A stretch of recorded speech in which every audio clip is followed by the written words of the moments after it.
what AA boils down to is be where you say you're going to be, doing what you said you were going to do when you said you were going to do it. And I cannot think of a better description of practicing these principles in all my affairs.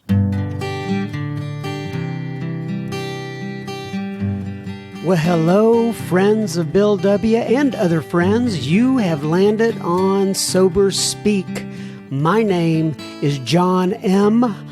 I am an alcoholic, and we are glad you are all here, especially newcomers. Newcomers, that is, both to recovery as a whole and newcomers to this podcast.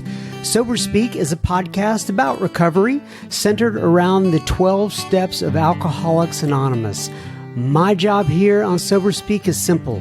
My job is to provide a platform to the amazing stories of recovery all around us. Consider Sober Speak, if you will, your meeting between meetings. Please remember, we do not speak for AA or any 12-step community. We represent only ourselves. We are here to share our experience, strength, and hope with those who wish to come along for the ride. Take what you want and leave the rest at the curb for the trash man to pick up. Greetings, ladies and gents, boys and girls.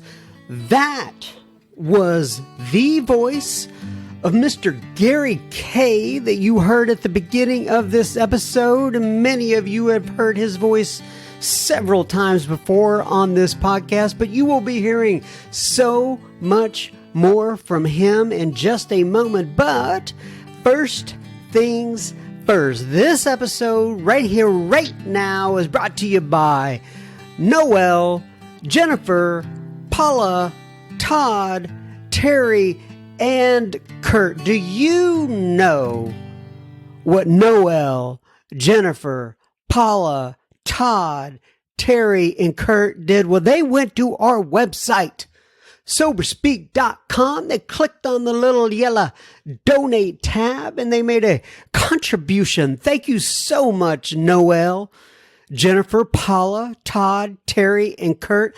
This episode is coming right out to youans.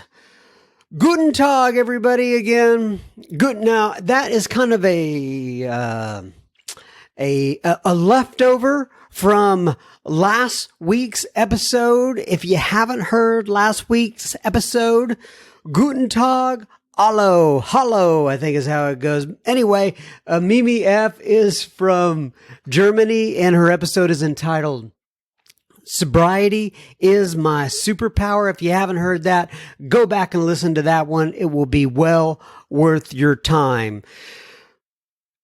And I'm trying to think of something in German here. How about German chocolate cake? And sauerkraut?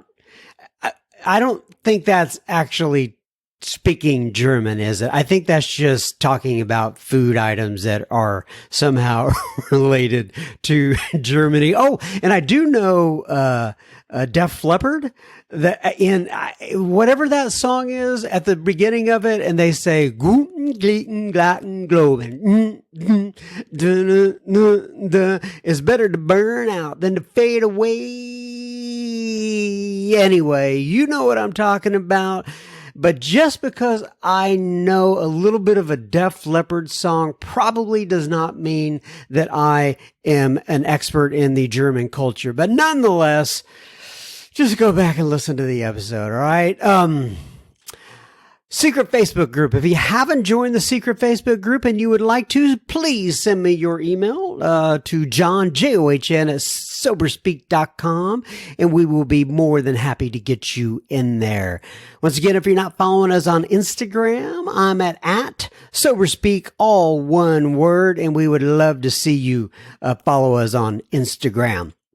I was testing something out this week. I've tested it out before, but you know, if you're sitting there in your kitchen right now and you say to yourself, hey, kitchen, how can I make my kitchen more happy? Like anybody really says that, but you get the idea. If you want to envelop your kitchen with sounds of goodness, say to your kitchen, actually you say to your Alexa device. I'm just assuming some of you have Alexa devices in your kitchen or other areas of your home. And all you got to do is say, "Hey, Alexa, play Sober Speak podcast." And you know what? That Alexa or that device will actually play the Sober Speak podcast. So we'd love for you to listen to us on that if you would like. Okay, I have a couple of pieces of listener feedback here on the front end. We'll have more on the back end of this as well, but I wanted to read this before we got going with Gary K. And Susan DM'd on the Instagram. She wrote in and she said, "Hello, John. I've been listening to Sober Speak all through the COVID pandemic. I listened to David G's part 1 and 2 a couple of weeks back. Today, I'm driving from Santa Cruz, California to San Diego to visit our adult kids, and I played it again with my husband in the car. I am 7 years sober, and our son is 1 year sober. We were moved to tears so many times during the 2-part talk. Please pass this on to David. He is so humble and articulate, and he tells it like it is. John, I am more centered today, even as we go through this Los Angeles traffic." Big smiley face. Well, Susan, I passed on your comments to David, and he said it made him feel much lighter and in a whole place. And that was so nice of you to write in. And just in case you're wondering what Susan is talking about, is David G's part 1 and 2 from our live event. Part 1 is just the live event, and part 2 is the Q&A session that we had during the live event. And it's about 3 to 4 episodes back from this. So go back there and listen to that if you hadn't had a chance to. Cassandra writes in, and not the Cassandra who does all the Instagram posts for Sober Speak, but another Cassandra. And she says, "Hi, John. My name is Cassandra, and I would like to be part of the secret Facebook group. My email address is such and such. Most importantly, I would like to say I have been listening to the Sober Speak podcast on and off throughout my journey. I am almost 11 months sober, which is by far the longest I have ever had. During this crazy time of no in-person meetings, I live in Orange County, California. It has been really rough for me, but I have been consistently listening to your podcast on my commute to work. And just to say, no exaggeration, it has really saved me and kept me in the solution and made me feel so much less alone.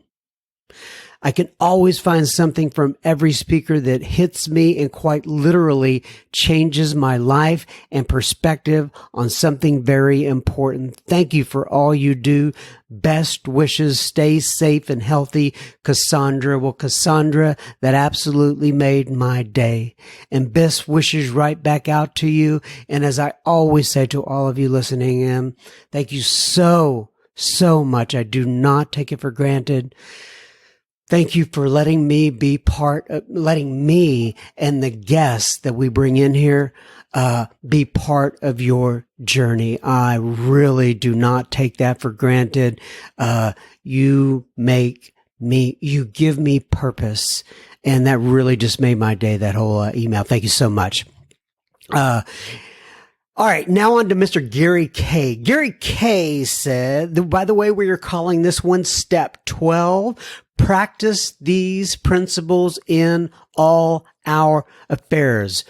And I want to tell you also, we have been planning to have Gary K live on December 4th. And by the way, I may move that to December 5th, so don't write that down yet. But I planned to have him at a true live event in December.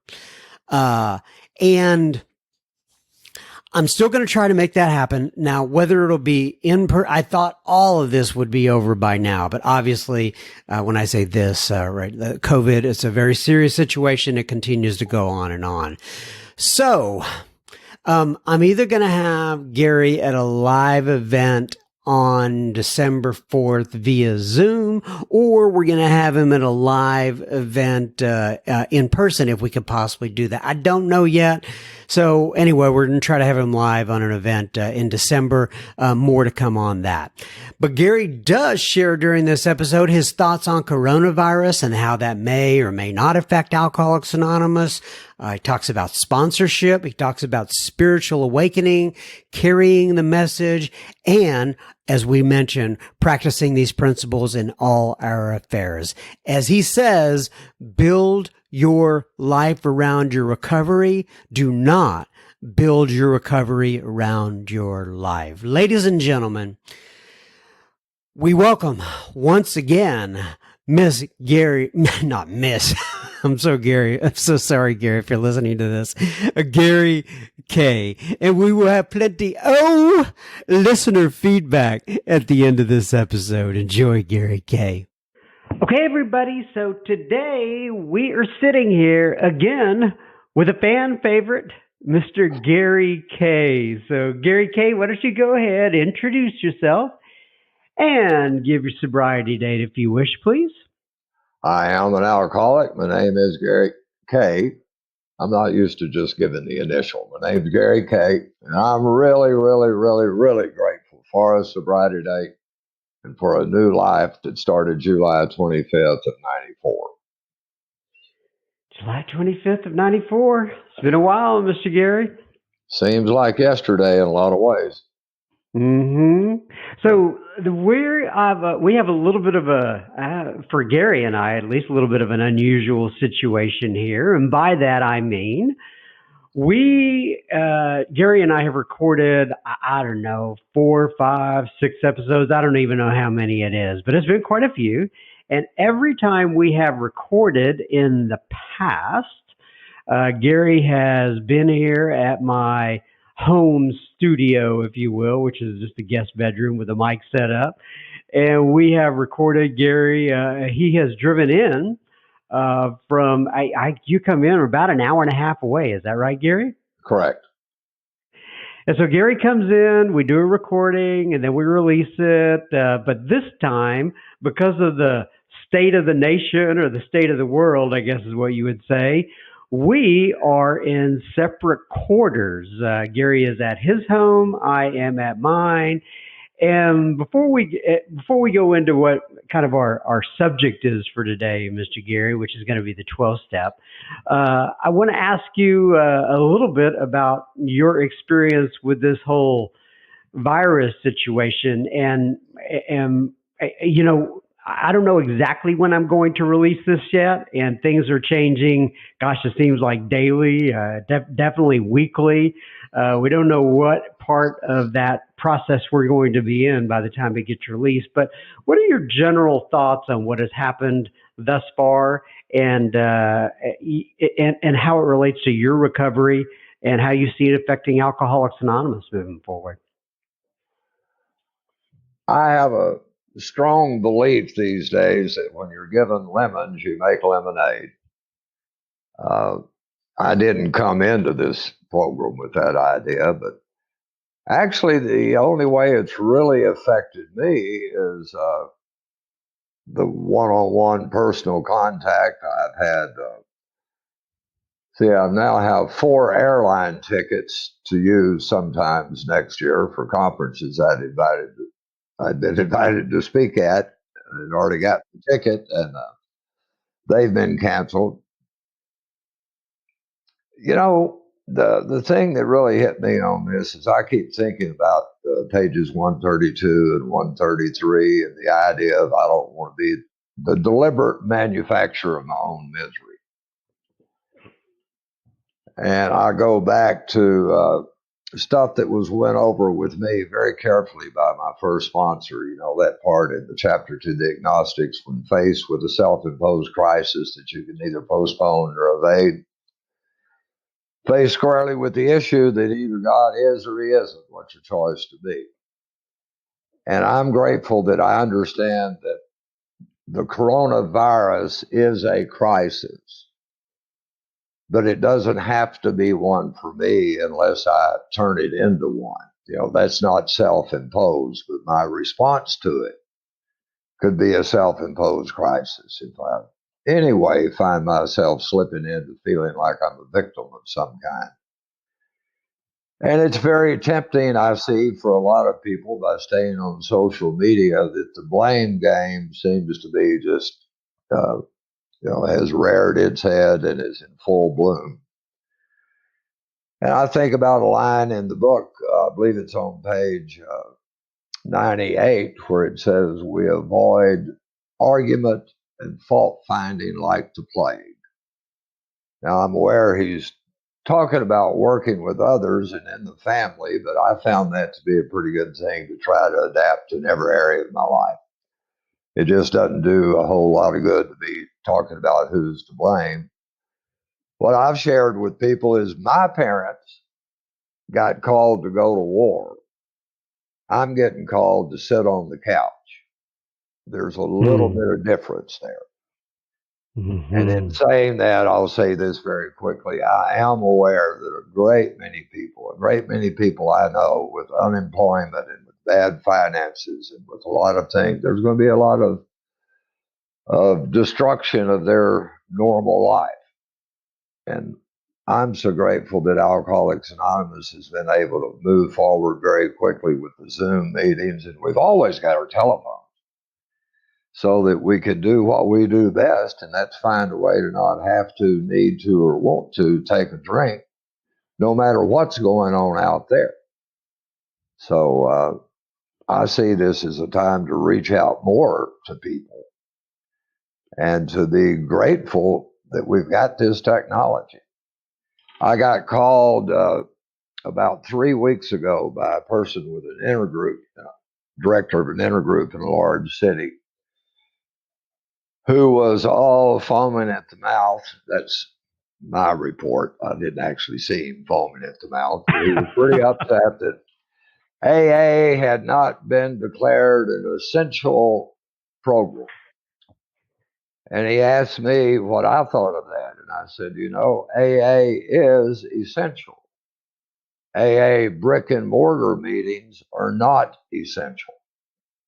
That AA is much more than meeting halls. That in the end, it always comes down to one alcoholic talking to another and getting out of self to help someone else. And we don't need the meeting rooms to do that. But AA is still alive and well. It's just the meeting halls we can't go to. And I was in favor of shutting those down. I would hate to have seen a newspaper report where a community's spread of the coronavirus started at an AA meeting because we were being defiant brats or something like that. So, we just take what we've got and we make do with it. And it works pretty well. I'm sponsoring 2 people that I've met on Zoom meetings that live far, far away. They introduce themselves as new, use a little chat thing there, got them to give me a contact number. And now we're meeting twice a week and reading the book and going through the steps. And it's working really well. Matter of fact, it's kind of working better than trying to get them to come to the house once a week, Right. So we can get the message of this program out and share our experience if we're looking for it. At the very end of the book, ask him in your morning meditation what you can do each day for the man who still suffers. And I believe if I stay true to that, I'm going to be guided in that direction. What about the various Zoom speaker meetings? I'm just assuming you've been invited to many of those. Have you been able to present at those? I have. I've discovered how much the audience makes the talk at an AA meeting. The audience always makes the talk. I'm just up there saying something, but the readiness and the commitment of the people to be there to want to hear something, they make the talk. And I've missed some of the reaction of, I guess you would say, the strengths, or back in my church days, we would call it the ethos The of what? the ethos, the relationship between speaker and audience. ETHOS, right? Yes. Ethos.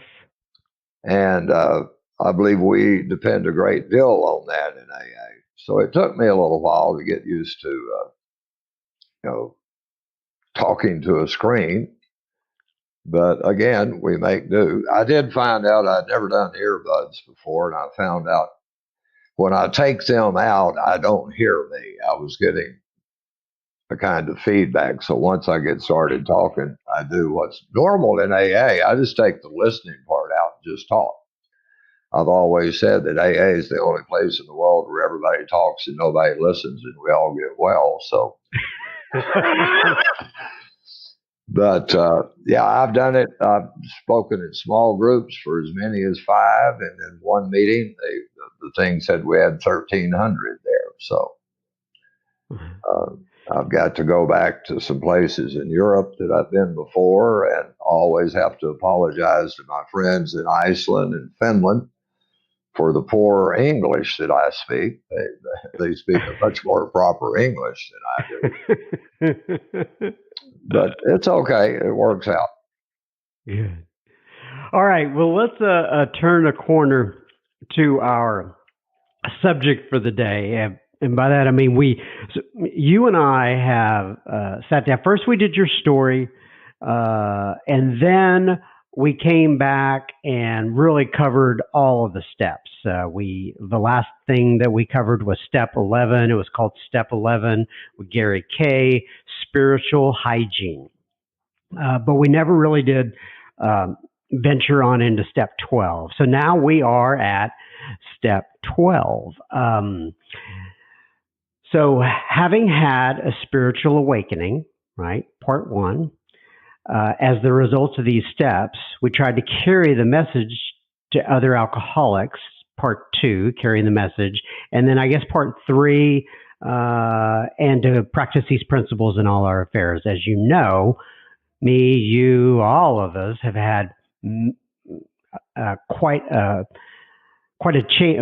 We've had a lot of opportunity to practice the principles in all our affairs lately. But when you think about the 12th step, where do you like to start with that, and what comes to mind for you? When I think about it directly and being asked a question like that, I've become aware that what's happened over the years, and this was not by intention and not as a result of me doing any hard or good work, but what's happened over the years is the steps have begun to work me rather than me working them.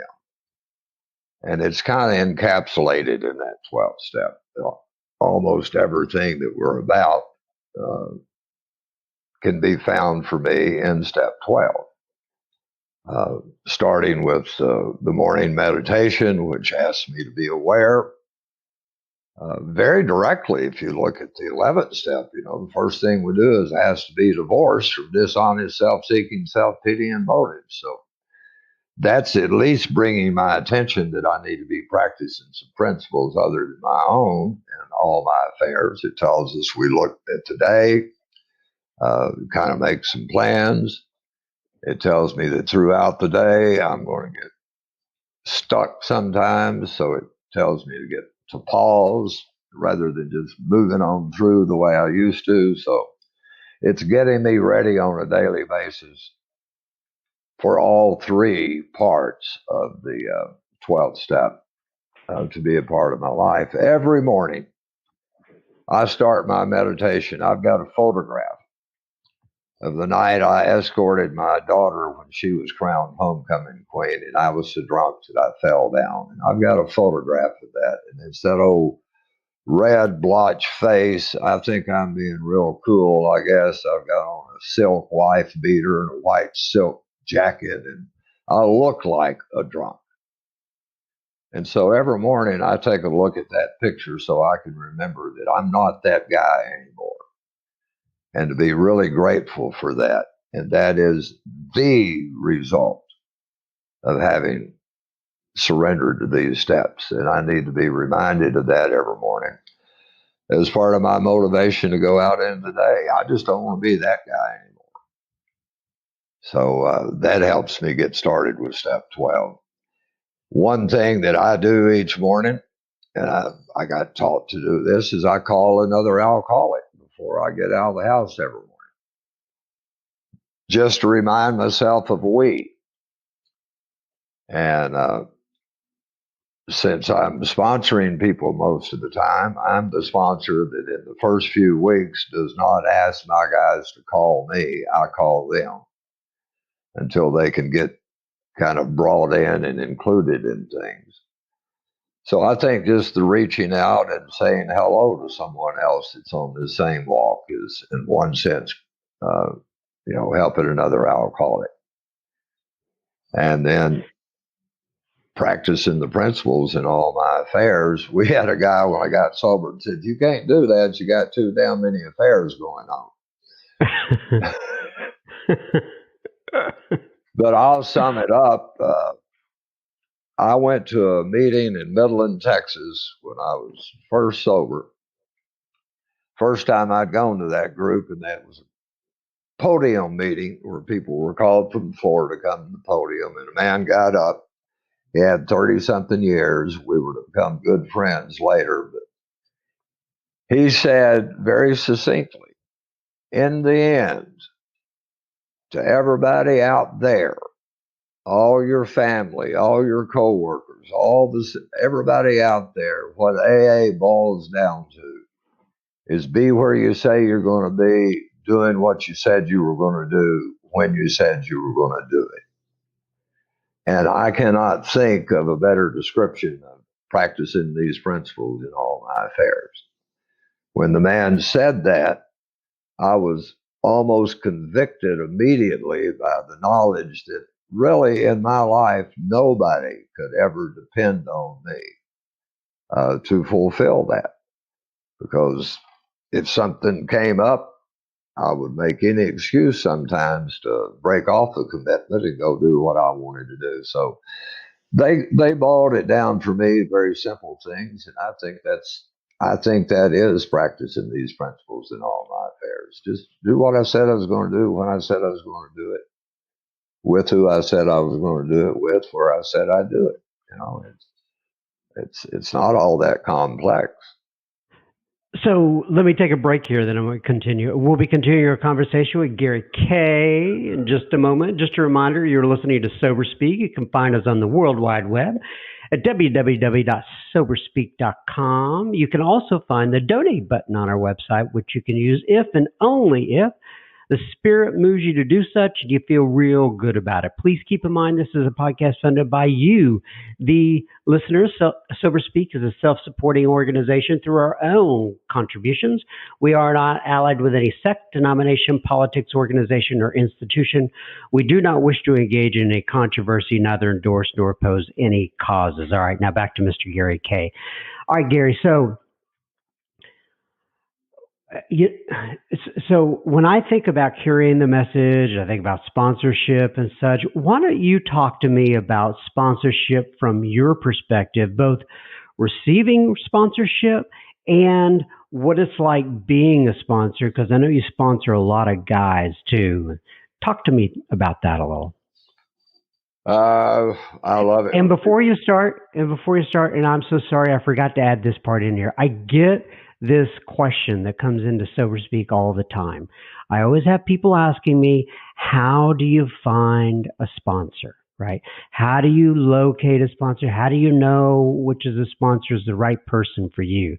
So if you could start with that piece first, I'd appreciate it. Sorry to interrupt you. Well, it's kind of the old real estate axiom. Location, location, location. You're probably going to have your best opportunity to find a sponsor at a meeting of Alcoholics Anonymous. So it's kind of important to attend that. I'm grateful because I got dropped into a group where the new person was included and met and talked with immediately. I was asked to come sit with someone. I had people remember my name, and I got suggestions from some people that were about as new as I was or who had been there only a week or two. And I'll tell your listeners that I got very impressed by one man. I mean, he just always sounded fantastic. And I went up to him and asked him to be a sponsor, and he looked at me and said, "Hell no, I don't have time for you." And I thought about that probably. I mean, he could talk so well. And I'm grateful that I didn't just leave. One of my other guys said, "Don't just listen to people, watch them." And so I watched some of the people in the room, and I didn't want to, but they took me to coffee and things like that in the first week. And I watched how this one man interacted with people. And I got his sobriety date. He talked about the steps. Of course, being new, I didn't know if he was working them or not, but it was talked about. And I asked him if he would be my sponsor. And he said, "Yeah, I believe I will, but we both need to pray about it. Will you pray about it for 3 days?" And I told him I would. Now, I'll tell you this, I didn't. I went back to him and he asked me if I did, and I said that I did. And I don't say this in a joking way, but he sat down with me for about 2 hours twice. And he got all the information about me that he could get. I mean, he asked me stuff about childhood, parents, where I was raised, jobs, everything. And for those two meetings of approximately 4 hours, he listened to me intently. And I don't believe he ever listened to me again after that. He remembered what I had said in those 4 hours, and he used that against me from then on as we were going through the steps. I was sponsored. I went to his house twice a week. We took out the big book. We started at the blank page, and we read it out loud together. And when it came to something, he'd say, "Can you identify with that? Did you ever feel that way, or what does that mean to you?" And he was letting me, I know today, gain an understanding of my own life experience. And in particular, in the beginning, my experience with alcohol. And we got to page 44, and he asked me those two questions. And I could say yes to both of those and have a little understanding of what I was saying when I said I'm an alcoholic. And then we moved on through. I didn't do any writing about powerlessness or unmanageability. I didn't do any writing about God. I think I said in an earlier session, having been a Methodist pastor and having had a great seminary education, I told him when we got to step 2, I said, "Jerry, I'm going to have a little trouble with that. I know everything there is to know about God." And I'm real thankful that he didn't want to have a discussion with me. He just said, "Yeah, but you don't know God." And then he asked me the question, "Are you reading the step correctly?" It doesn't say came to believe in, it says came to believe that. Do you believe that alcohol is a power greater than you? And I said, "Sure." He said, "Do you believe that there's any power in the universe greater than alcohol?" And I said, "Well, yes." And he said, "Good, we're on step 3. And it was just that simple. Mm-hmm. I tell folks today, I've never met an alcoholic that has a God problem. I've never met one of us that did not have a thinking about God problem. Mm-hmm. And there's a big difference there. So I'm glad Jerry just took me straight on into the 3rd step. And when we got there, we took the first action of recovery as I see it. That's getting on our knees and doing that 3rd step prayer. And I would ask him questions. I was going through a divorce. I didn't have a job. I had some health problems. The IRS had put me on their amends list. I was estranged from my children and my family. And every time I'd bring that up, he'd say, Gary, those are not problems, those are consequences. And I'm not going to sit here and talk with you about your consequences. We're going to find out how you can come to a solution to your problem, which is lack of power and depending on yourself. And when you find a way to not do that, the solution to that problem of lack of power will take care of the kids and the job and the family and all that. And so he never got off into the rabbits that I wanted to chase. He just kept bringing me back to the book. And that's what I do with people. We're generally on the fourth step by the fifth or sixth week. You've heard me say in these things before, I do not believe recovery is learned. I believe it's experienced. Mm-hmm. And to get back to our 12th step, that's what I'm so grateful for now. What I experienced in my recovery was being shown to develop some rituals early on. If you take the word spiritual and take the first three letters off, you're left with ritual. And I was given some rituals to do on a daily basis. They used to tell us that, what was that old saying about repetition strengthens and confirms habit until faith becomes natural. And so I was taught to do some things with repetition, not understanding why I was doing them, but building that ritual of doing that 11th step, not only in the morning, but throughout the day, of building that spiritual hygiene that we talked about, of staying active in committed meetings. I was sponsored to have 4 committed meetings a week from the time I was about 6 months sober. They told me, build your life around your recovery. Don't build your recovery around your life. You're going to have to be very careful not to let the gifts of recovery get in the way of the gift of recovery. And if you're not careful, you'll think that the more you work and the more money you make and the better house you get and all this stuff you get, that suddenly you don't have time to continue to surrender to what brought you to that point. And I would not have done that naturally. I had to be led into it and shown. So that now I've got those rituals.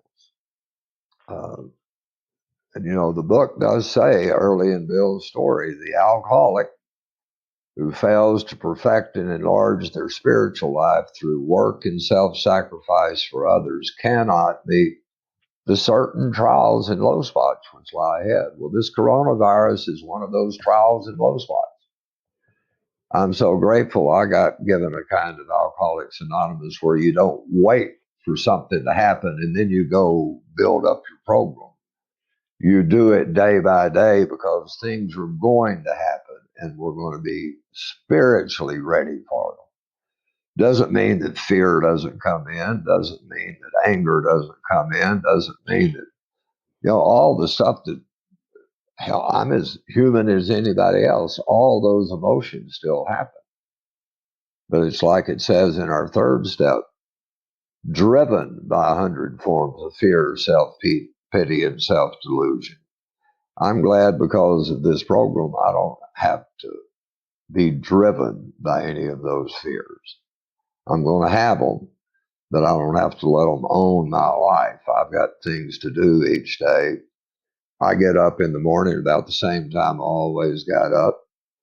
I do the same routine, even knowing I'm not going to see anyone. I'm still going to take a shower, comb my hair, and I am living pretty much in sweatpants these days. But I understand. A break on that. Decide which meetings I'm going to go to. Make a lot more phone calls. The first day, I went down and bought 5 gallons of paint and all the stuff, and decided it looks like we're going to be down for a while. May as well repaint the inside of my house. I always have some new books around. I just happen to have gotten that copy of The Writing of the Big Book. Fantastic new book. And so I've had that to do. Take my 4 walks every day with the pup and try You to. take 4 walks every day, huh? Yeah, we have a park here with a 1.75 mile lap around it, so we do 5 miles a day. Well, so when you're out of town speaking at a conference or something like that, do you have friends or family that walk the pup? Do they do it 4 times a day? No, they don't. But I've got a pup sitter with a couple of dogs, and he stays with them. They've got a big backyard. Uh, but he's hard to live with if I don't take him on those walks. Plus it keeps me healthy. So Right. we do that rain or shine. And I have called different people that I know that are living alone. And, there are people, and we need to remember this. We've got people in my home group that do not have internet. And I've got people with some of the by the minute telephones. So they're not able to get on and do a Zoom meeting. Very early on, I got a hold of 2 of those guys and I bought them some data that they could put on their phone so they could make a meeting or 2. And one of them used up every damn minute of it the first night. Called and asked for more, and I told him no. And the other one's been using it for meetings only, so I'm helping him out. Kind of like what it talks about page 96, 97, 98 in the book. But I'll ask them to meet at the park for a walk, and we can do our distancing and talk. There are some groups out here in the country that are still meeting. I choose not to go. For me, I think part of practicing the principles is trying to be a decent citizen and to obey or follow or adhere to the suggestions. Okay, so let's take a corner there. Let's turn the corner there into practicing the principles in all our affairs. Easier said than done. I'm sure you've had some ups and downs with it. I have had mine, I know. What do you think of when you think of that term? The very first one, when after I got sober, long story, I helped a nonprofit write some grants for a new HIV/AIDS program out in our part of the country where it was not. This is 1995. And the people came from Washington and Austin to go over all of it. They liked the grants, but decided there was nobody in that organization to be an administrator. They asked to meet me, and so I got to spend 4 years setting up an HIV/AIDS outreach program, building a clinic, doing all the services there. A great time in my life. But we had a treasurer, and he and I butted heads at every board meeting. And I had a time, I know this is hard for you to believe, but one night we were just screaming at each other. And I got up and said, well, get your ass out in the alley and we'll settle this right now. There I am, 50 years old, and another 40-year-old guy, and we're both deciding we're going to go out. And now that's how spiritual I was at about 4 years sober. And I called my sponsor right after that. It was late. He said, come over. And I went over and he said, here's what I want you to do from now on. Every time you talk to that man, you call him sir. You answer all of his questions. Yes, sir, and no, sir. When you talk to him, how may I help you, sir? And I said, I'm not going to do that. We're on the same level of the organizational chart, and I'm right, how we can do our stuff. He said, well, if you want to have peace of mind and if you want to be a halfway decent representation of Alcoholics Anonymous, give it a shot, or just keep the misery you got now. And that was hard for me to do, but I began to call him sir. And not in a snotty kind of way. I'm just saying, right. Yes, sir, and no, sir, and how may I help you, sir? And when do you need that, sir? And, in about 3 or 4 months, he was off my back, or at least out of my head. Now, it didn't happen in a day. It didn't happen in a week, but it happened within 3 or 4 months. And 2 years after that, the Texas Rangers came in and arrested him and some other people for doctoring the books. And all of the stuff I'd been fighting with him about, I was right. Because that's what we were fighting about. And thanks to this program, I didn't have to tell anybody on the board about being right. I really just felt a great deal of empathy and sadness for the man in his family. Yeah. But it came from taking actions that were suggested to me that did not sound like a good idea. Practicing these principles does not come natural for a person like I was when I got here. I'm the guy that knew everything, always demanded to be right, and selfish, self-centered. Maybe no more or no less than any other alcoholic, but I can't think my way out of that. I had to act my way out of that. When you say act your way out of it, explain that a little bit. So, following the instructions and doing a 10th step fairly regular on him. Again, going 10 and 11 are not for extra credit. They are what eventually build up these rituals that keep us between the ditches day by day, no matter what's going on out there. And I think it's important. It's like joining the gym doesn't do you a hell of a lot of good unless you go to the gym. And being a part of Alcoholics Anonymous having a home group doesn't do me any good unless I avail myself of those things, claim my 2 square feet, and continue to practice what I was taught to do in the beginning. The only difference between what I do today and what I did 25 years ago is today I have experience with it, and I can usually surrender to it a little more quickly. I've got one thing that may sound just real silly to your folks, and I don't care because it's meaningful to me. I got told early on that every time you go to the store, take your shopping cart back. Now, like many people, I did that most of the time, but if it was raining or bad or I was in a hurry, I didn't do that. And I did it. And I got a second sponsor after that.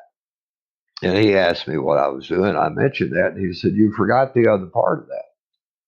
He said, "While you're rolling that shopping cart back, use that as intentional time to say out loud to your higher power what you're grateful for that day."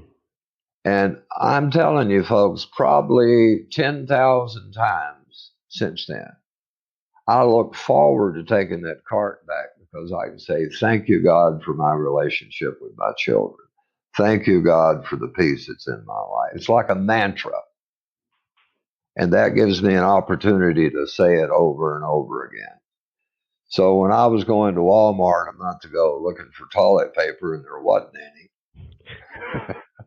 or seeing what people were doing there, it just allowed me to have some empathy for them. And when I'm taking my cart back, rather than being overcome by what they're all doing, I got one more time to be overcome about what God's done for me in my life through this program. I will never have a set of problems today like I had on July the 25th of 1994. And those I thought were not resolvable, and they are. So I need to always remember, if I look back and see the marvelous things that have happened as the result of, then it gives me a lot of hope of whatever's in front of me today.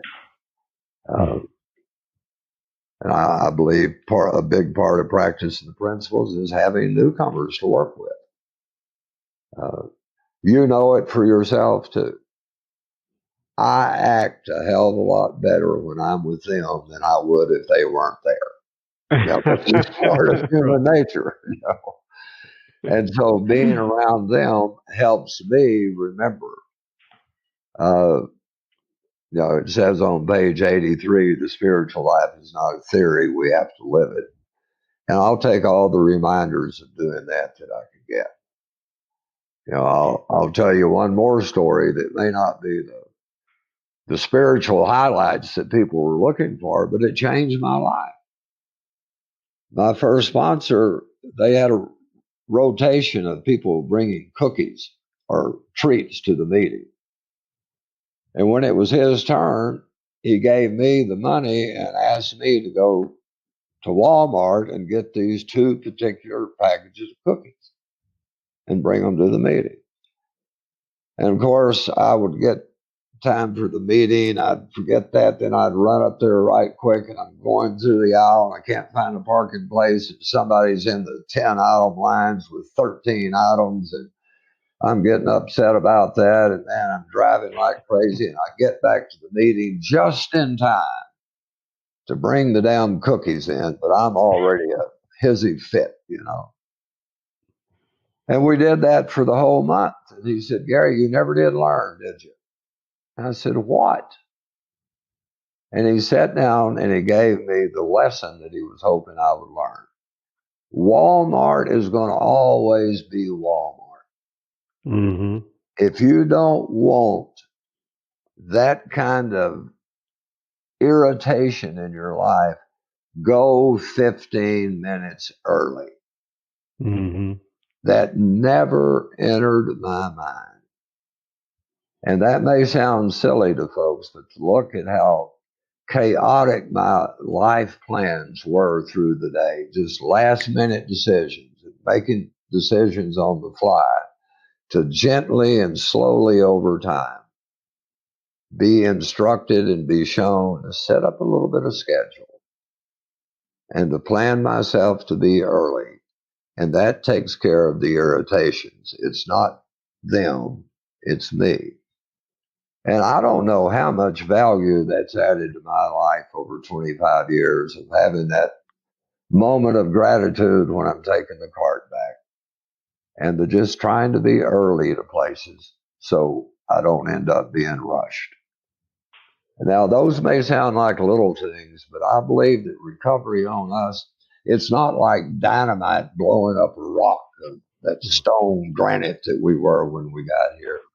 It's like water over rock. Constant flowing of if you want to call it the spirit or the grace of God into our life through these little things. And water over rock, after a while, wears down the rock. And what was once rough and jagged edges becomes rounded and smooth. And that's what this problem is. It's water over rock. Let's talk about spiritual awakening a little before we wrap it up. That's one we haven't really hit directly on during this episode. So you hear people say, having had a spiritual awakening, there's the appendice in the book and all those sorts of things. So what do you think of when you think of a spiritual awakening in your life? I look back to my early days in recovery of trying to define it and wonder if I'd had it. Having a lot of vocabulary out of my educational history of being able to talk about that stuff and had it maybe a good sound but no meaning to it.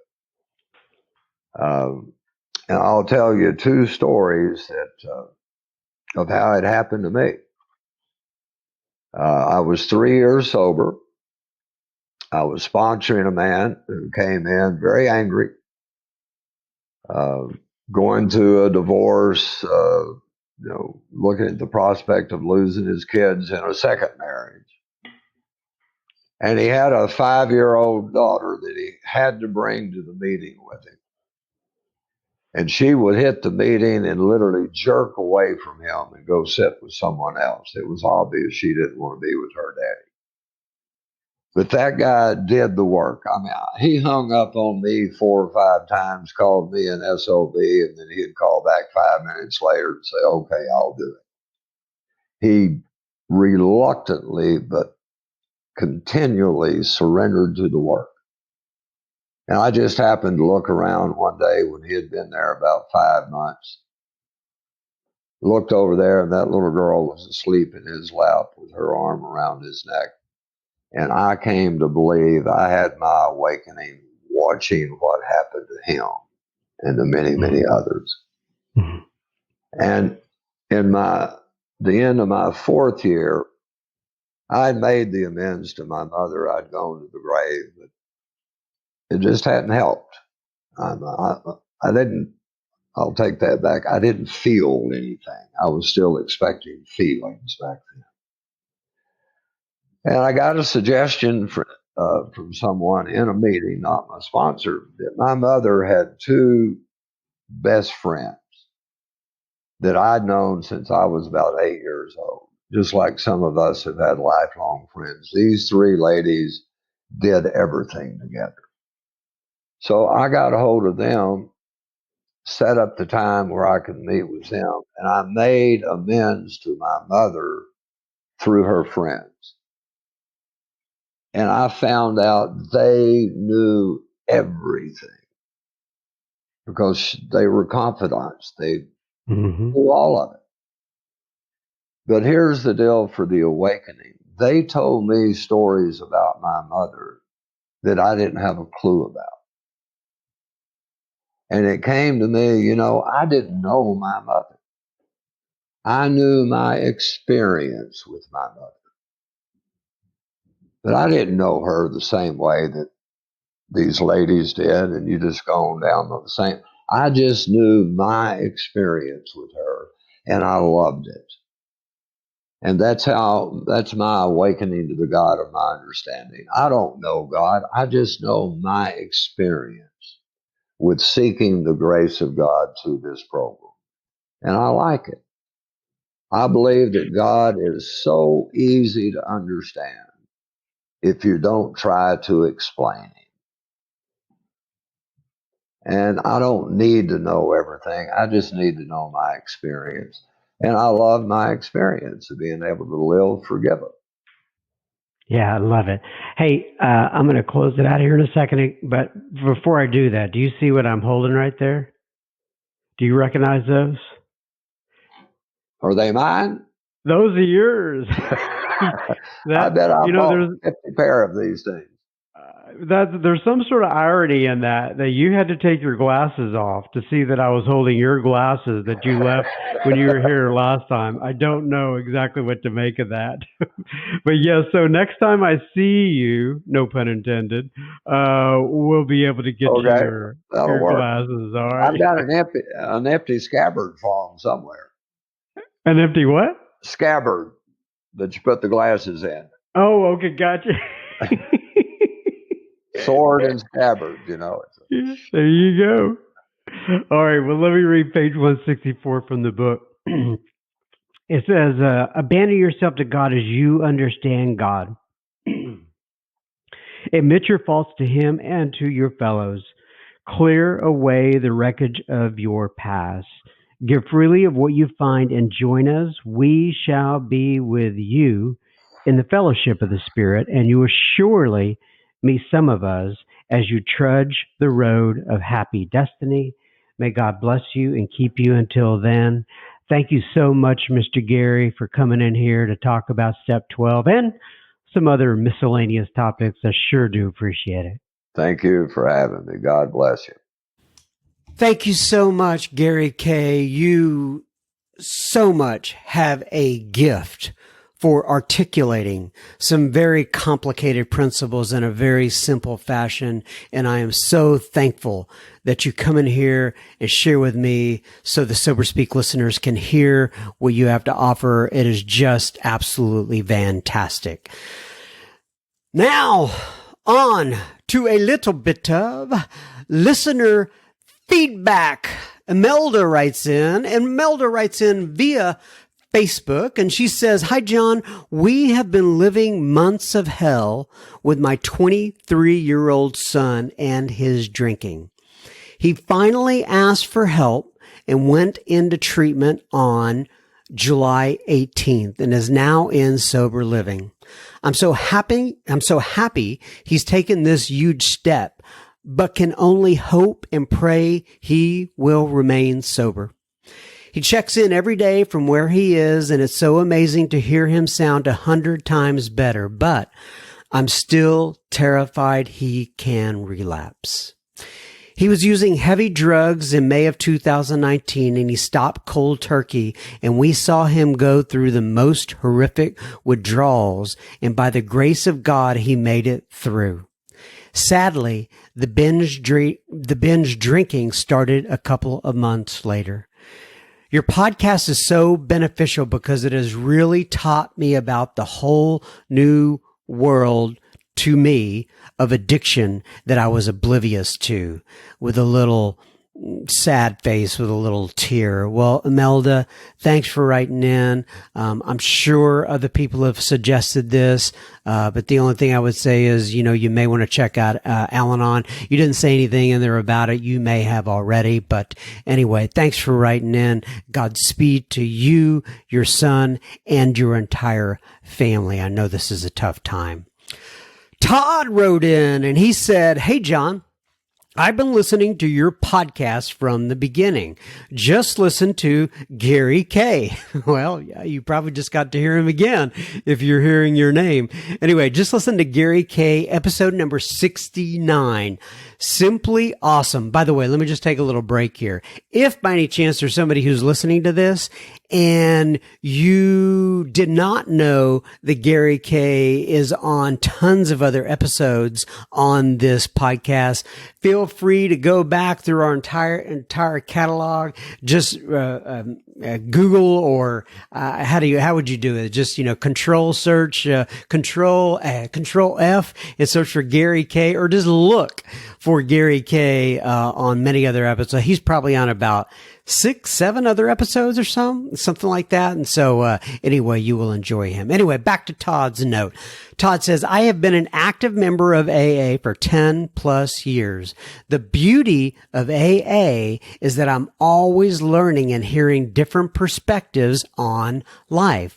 When Gary said, quote, 'Those aren't problems, those are consequences.'" Wow. And unquote. And then he said, also when Gary said, "We are allowed to be present in our own lives," unquote. I couldn't grab a pen fast enough to write down those quotes. I love the podcast and thanks for helping to keep me sober today. Todd R. from Parma, Ohio. Todd R., well, thank you for helping to keep me sober. And I passed on your comments to Gary K., and he was most appreciative of those comments. Victoria writes in, and she says, "Hi, John. My name is Victoria, and I'm from Wooler, Ontario, in Canada. Wooler? Wooler?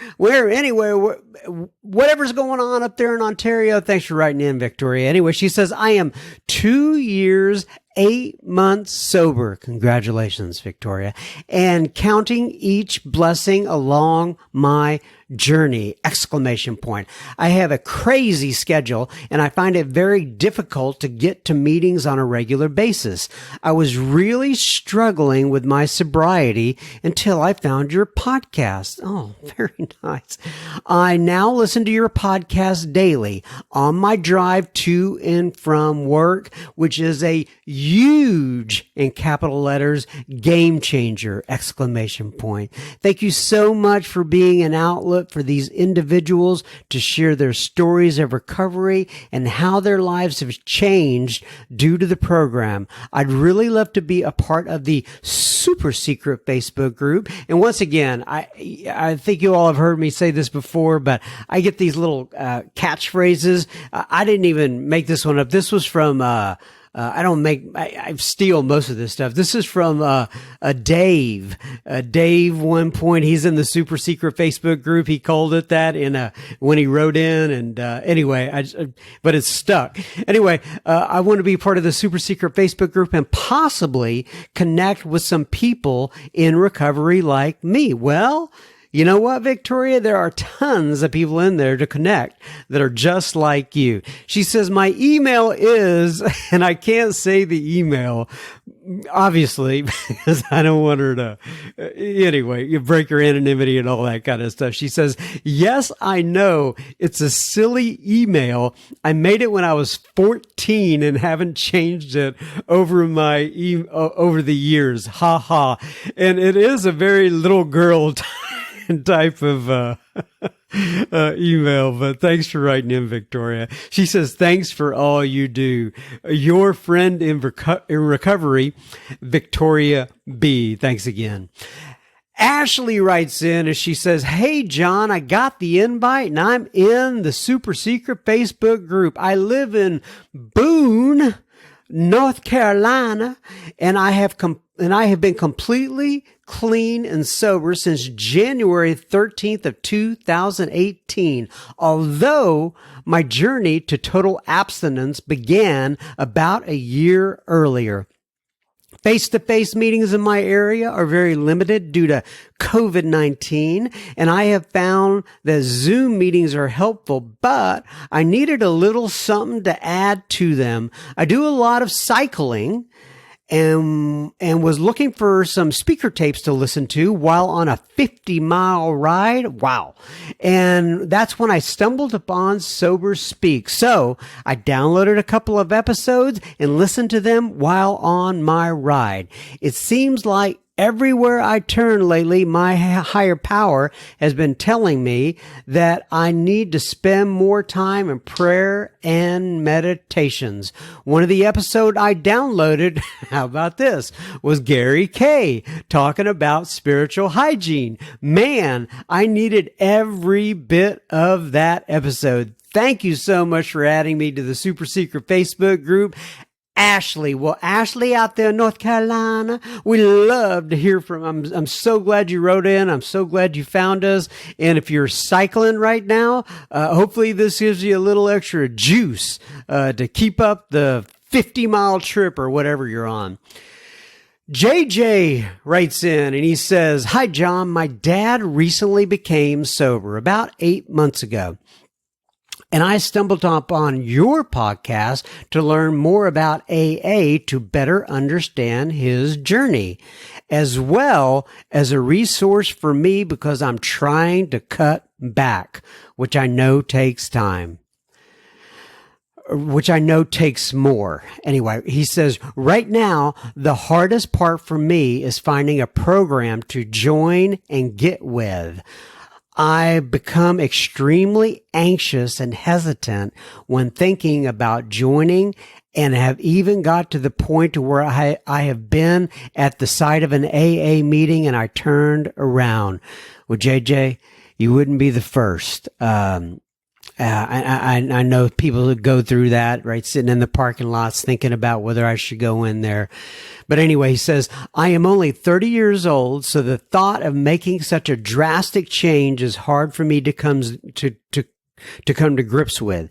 Is there any advice you have or have heard over the years that is good for those like me that know they want to make a change yet struggle with taking the first step, so to speak? With that being said, I absolutely love your podcast and will say it's one of the first outlets, resources I came across since coming to the realization that I needed to make a change. All of the speakers that you bring have such great personal experiences, and their openness to share everything is something I quite frankly exist. Oh, wow. You have a great rest of your week, JJ. So I wrote back to JJ and I told him that, first of all, writing is not my strong suit. And, I try not to kind of give advice through this particular podcast. I try to share experience, strength, and hope. I told him I really couldn't give him that one piece of advice that was going to, change his life or anything like that. But I did offer to get him in touch with members of Alcoholics Anonymous, and they can have a one-on-one conversation with him. So, and JJ and I are in the middle of working that out. But JJ, thank you so much for your vulnerability and writing in and being honest. promise, I know that your words are going to help others who are experiencing the exact same thing. Noelle writes in and she says, "Hey, John, this is Noelle. You were a tremendous help to me in July of 2019. I listened to every one of your episodes. I was sober for 6 months and then I thought I could handle casual drinking. Oh no, I know where this is going. Well, it's been 7 months and it's not, in big capital letters, not working.